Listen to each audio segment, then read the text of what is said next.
स्थानिक स्वराज्य मतदारसंघाचे निकाल आता हाती येऊ लागलेले आहेत आणि मला आनंद आहे की महायुती प्रचंड मोठ्या प्रमाणावर यशस्वी होऊन महाराष्ट्राच्या विधान परिषदेमध्ये हे भक्कम स्थान महायुतीचं होतंच, पण अधिक भक्कम झालेलं आहे असं मी म्हणलं तर वावं ठरू नये.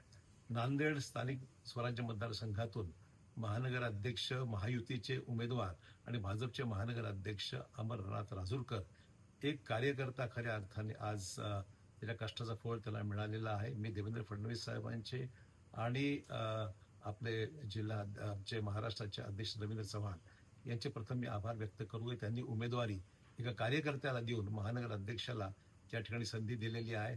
केंद्रीय नेतृत्वामध्ये मोदी साहेबांचे, नवीन साहेबांचे आणि अमित शहा साहेबांचे आभार मानतो की त्यांनी राज्याच्या प्रस्तावाला अनुमती दिली आणि अमरनाथचं नावावर शिक्कामोर्तब केलं.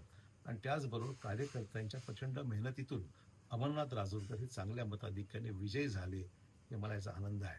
त्यामुळे नांदेड जिल्ह्यामध्ये आता सर्वत्र भाजपमय वातावरण आहे. एकीकडे आपण पाहतोय की महानगरपालिकामध्ये भाजपचा महानगरपालिका आलेली आहे, नगर परिषदेमध्ये आलेले आहेत 5चे 5 आमदार आणि जिल्ह्यातील सगळे 9चे 9 आमदार हे आता महायुतीचे आज नांदेड जिल्ह्यामध्ये आहेत. आणि महाराष्ट्राचं चित्र तसंच आहे की महायुतीला ताकद देणारं, शक्ती देणारं एक चित्र आज महाराष्ट्रामध्ये उभं झालंय. नांदेडमध्ये विशेषतः अमरनाथ राजूरकर यांचा अतिशय चांगलं यश मिळालेलं आहे.